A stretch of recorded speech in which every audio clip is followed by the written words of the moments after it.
If you're already on your investment journey or you're about to start your investment journey and you don't know about bonds, this is a video that you definitely need to be watching. The majority of the time when people are talking about investing, they talk about equities. These are your stocks and shares and the companies with household names that everyone knows. But not enough people really talk to us about what bonds are.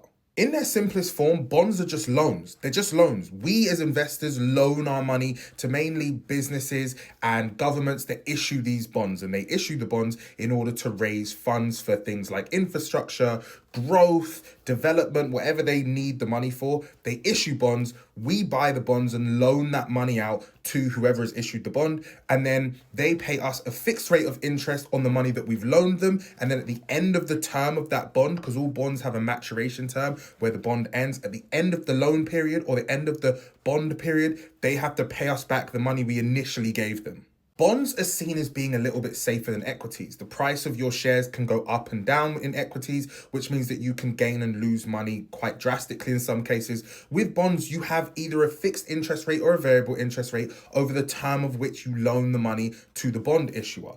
And because of that, it's seen as much safer, and as well as the fact that you get all of your money back at the end as well. But then again, no investment is perfectly safe. And in some instances, companies and governments, I guess, can default on their payments. And when it gets to the maturation of the bond term, they can fail to pay people back, but it will negatively affect the business's credit rating. As bonds are deemed to be a little bit safer, they often don't have the same level of growth that is possible when you invest in equities, which means that you are often not going to get as much of a return on your money as if you were investing in stocks and shares. Now, for most people that have a medium to high risk appetite when it comes to investments, they will usually incorporate bonds as a part of their investment portfolio. But having a whole investment portfolio of just bonds because you're risk averse wouldn't lead to you making much money at all. But they can be very useful when it comes to retirement and you're getting close to retirement age and you want to start using your investment proceeds to support yourself. Then bonds are a much safer way of holding your investments. As always, if you have any questions, hit me down in the comments.